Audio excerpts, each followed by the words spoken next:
የልጅነት አይምሮ የያዘው ነገር እና ልጅ እያለው አንድ ጎረቤት ነበር ከአይምሮ አይጠፋም መስለኝ ማለት ነው። እና ብዙ ጊዜ በአበሻ ልማድ ቀኝ የመልካም ነገር ምልክት ነው። ለምሳሌ በቀኝ ያወደ ቀኝ ጎረቤታችን ሲባል ደግ ጎረቤት ስለሆኑ ቀኝ ይባላል። እና እኛ የግራ ጎረቤት ርዕስ እኛ የግራ ጎረቤት ስሟን በማልጠራት በጠራትም ማን እንደማያውቃት እዚህ ጋር ክሬዲት ለመስጠት ነገር ከበውቀት ሲሆን ይችላል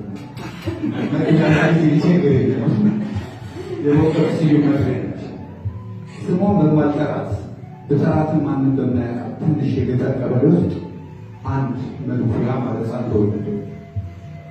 ወላጆቹ የቀየውን ሰው ቆንጆ ጀግናም ተወለደልን ብለው በደስታ ሰከሩ። እልልታቸውን አቃለጡት።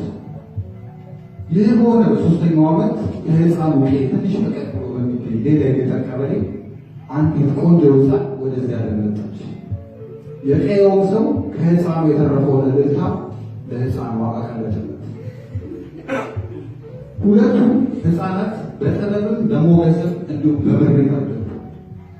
ወንዱ እድሜው ለአቅመ ጎርምስና ሲደርስ እየየየየ በቀኝ ምንድነው እድሜ ልክ በጨለማ ሲዳክሩ መኖር ብሎ በገጠር ወጥ መሰልቸቱንና ከተማ ሄዶ ለመኖር መወሰኑ ለቤተሰቡ አረዳቸው።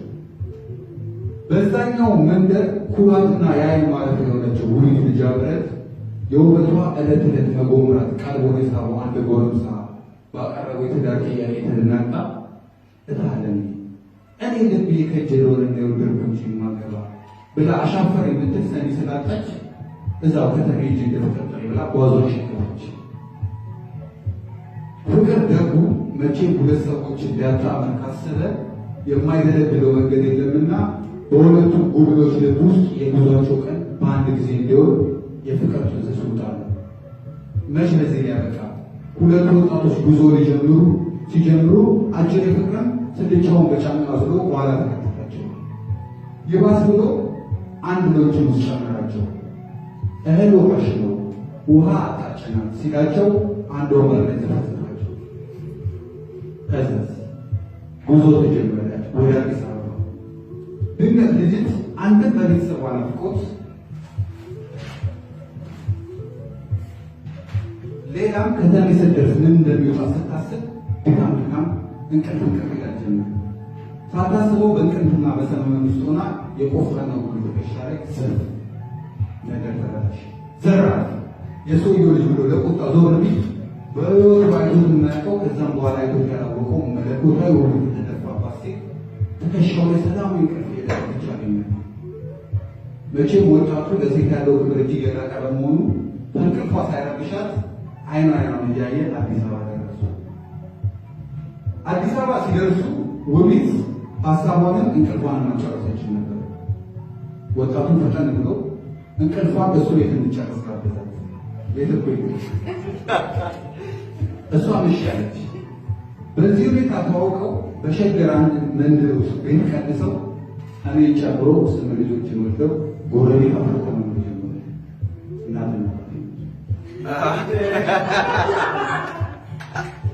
እንዳላቸው ያማረ ነው። በፍቅር ነው የኖሩት። ለዚህ ደግሞ ትልቁ ማሳያ እኔን ጨምሮ 8 ልጆች ወለዳቸው። ታዲያ አልፎ አልፎ አንዳንዴ የፍቅር ቆሬ ሲርቃቸው የባልና የሚስት ጭቅጭቅ፣ ክርክር ይፈጠር ነበር። ታዲያ እናንተ እንድትረዱ ፈልገው አባቴ በእነዚህ ሁሉ ዓመታት ከንግግር ያለፈና ቤት ተነስቶ ምን አውቃለሁ እድሜ ለጉራ ጎረቤታችን ትንሿን ጭቅጭቅ በተጋነነ ጭንቀታቸውና በተጠራጡ በማቸው ቤታችን ሶስተኛ ነው ተነስተው እየተውለሽ ገና አባቴና እናቴ መወያየት ሲጀምሩ ሩጫው ነው ተዘጋጅ ተማሪዎች በተጠንቀቅ ይዘጋጃሉ። የወሬ ሪፖርት ለመስራት ውይይታቸው ወደ ኃይል ቃል ሲቀየር ትሆናቸው ይጀምራል። ዛሬ በምኑ አስታርቧል ብላ መገንጠር በማይተናነሱ ሁኔታ በራችን መርገድ ይገባል። ከዛ የጥይቱ ነሽን ጩኸት ተከትሎ ይሄ ወሬ ጠማው መንደርተኛ ሁሉ ጩኸት እያወጣ ይሰበሰባል። ትንንስ ግርግር፣ ሽክታ፣ አሽሟጣጭ አሮጊቶች ጋሪ የረዱ ሽማግሌዎች፣ የቀበሌ ሊቀመንበር፣ ተረኛ ማን ዘዋሪዎች፣ ሕፃናት ሳይቀሩ ጌታችን ይወርዷል። ደሳሳው አጎጆቻችን በአንድ ጊዜ ትልቅ መፈንቅለ መንግስት የተደረገበት ቤተመንግስት ስልጣን ከዛማ መላረፋቸው ድፍን የመንደሩ ሰው ቤታችንን ከቦ ጥርሱን ስሎ ምላሱን ወርዶ በቤታችን ወደፊት ህልውና ላይ አሳማው ተጀመረ። ባልና ሚስት ማለት አንድ አካል ማለት ናቸው። አብሮ ሲኖሩ ሊጋጩ ይችላሉ። ዋናው ነገር ነገሩን ፈተን ብሎ አይቶ መከራረም ሲችሉ፣ ስለዚህ ጉዳያቸውን ራሳቸውን ሊፈቱ ተውላቸው አሉ። በመንደሩ በታሪክ መምህርነታቸው የሚታወቁት አቶ ጓሙ ሲማቸው ወደታችን ይሮጡ እኮ ደግሞ ምን ማለት ነው? ይህ ያለ ብቻ ቀኑት የታሪክ ትምህርት አይምሮትን ሳያናጓ በእሳት ላይ ቤት ጀምሩ ይላሉ አለች። መንደሩን የዞች በማጋጨት የሚታወቀው ሌላ ሊሆን ጡርዬ ይደግብላለች። አቶ ጓንጉል ያነሳው ሀሳብ ብዙም አልተባለም። ሁለት ሰዎች ሲጋጩ በተለይ ወንዱን ገለል አድርጎ ወደዛ ወስዶ ሚስትየው ማረጋጋት፣ ሁልጊዜም ወንድ ነው ጥፋተኛ። ሚስትየውን አረጋግቶ ጣልቃ ገብቶ ነገሩን ማድረግ ይኖርባቸዋል። አይደለም እንዴ ብለው በጽሙ ጠየቁት። እኚህኛው ሀሳብ ሰጪ እድሜያቸው ሙሉ እየዞሩ በየሰው ጓዳ ኑሮና ጣልቃ ሲገቡ የራሳቸው ትዳር በቅርብ የፈረሰባቸው ጎልማሳ ናቸው። የሽማግሌው አይደለም እንዴ የሚል ጥያቄ ተከትሎ ጸጥታ ሰፈነ። ይህን ጸጥታ ልትጠቀምበት አንድ መንደራችንን በቅርብ ተቀላቀለች ከአረብ ሀገር የተመለሰች ሴታችን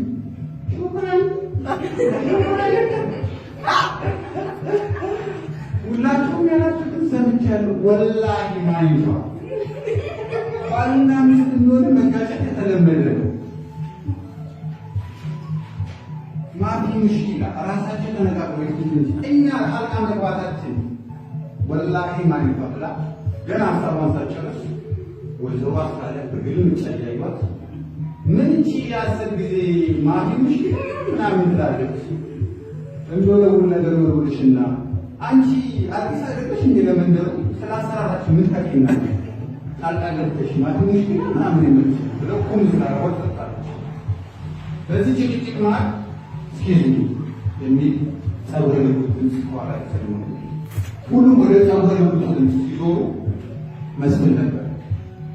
መስፍን በቅርቡ ከሀገር እንግሊዝ ሚስቱን በመደብደብ ምክንያት ተጠርቶ ኮሎምቢያ በመንደር የተላከ ሪፖርተኛ ቱቢዮስ ቢዚ ጋርስ ብሎ ጀመረ።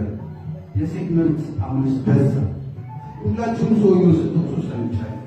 ነገር ግን እሷ ምን አጥፍታ ነው ምን ብላ ነው የሚለው ማጣራት ያስፈልጋል አለና እግረ መንገዱ ለንደን እያለ በሚስቱ የደረሰበትን ለመናገር ፎር ኤግዛምፕል ሲል አሮቶቹ ባንድን ታማን ከእንደንማ በየክበት ሁሉ ስለዚህ ነው የምታወራው። በቃ በቃ አለው ቁም ስላረጉት እሱ ይማል። በዚህ መሀል የግራ ጎረቤታችን ሲጥሩንሽ የእናንተን ጨንድ ደጋ ለማንኛውም ነገሩ ሲበር እሷን ጋር ትቆያለች በማለት እየጎተቱ ወደ ቤታቸው ይገባል። የወሯን ቦታ ወጣት መንገደኛ የታወቀመና ወደ ቤቱ ይገባል።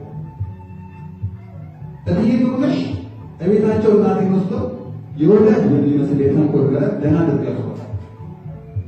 እርሽ ታለን እስቲ ትንሽ ነገር ውስጥ በፊት ወደረደ አንዱ ሲግል አንዱ መቀጠል አለበት። ትንሽ ጊዜ ከአንዱ ዞር ገጠር ዘመዶች ጋር ቢሆን ይች ባለው ብዙ ቆይ አንድ 6 ወር ይበቃሽ። እሱን ከተሽን ሰይጣን ያስተካክላል ይባላል። እናቴ በትንሽ ጥሩነሽ ኑሮ ውስጥ ለብዙ ዘመን በቦቷ ምክንያት ያላየቻቸው ቤተሰቦቿ ትዝ ይሏትና እሺቷ ነው ይሳለች። ነገር ግን እሺቷ የሚቆየው የንጋታው ሳይሰጥቷ ድረስ ነው። ወደ ቤቷ ትመለሳለች። ምክንያቱም አባቴን በጣም ትወደዋለች እኛን ጭምር። ነገር ግን እኔ ሁሌም ስጋት ነበረብኝ። ይህ በቤተሰባችን የግል ጉዳይ ጣልቃ እየገቡ ሰላም የሚነሱ የግራ ጎረቤቶች ጉዳይ አንድ ቀን ቤታችንን እንዳያናጋውና እንዳያፈርሰው እፈራለሁ። ክብር ለማይወርደው መንግስታችን ይሆንና ስጋት ያቃለለኝ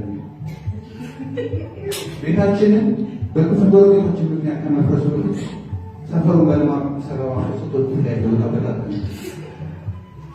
እውነት ግን በግራ ጎረቤቶቻችን፣ በግራ ጓደኞቻችን የተንኮል ስራ ጣልቃ ገብነት የስንቶቻችን ሕይወት ትዳር ፍቅር ነፃ ነው።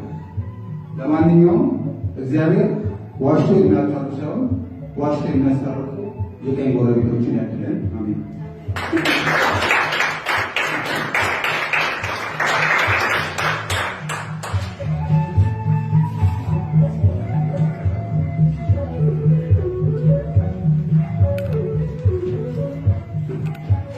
እሺ እናመሰግናለን። በድጋሚ አሁን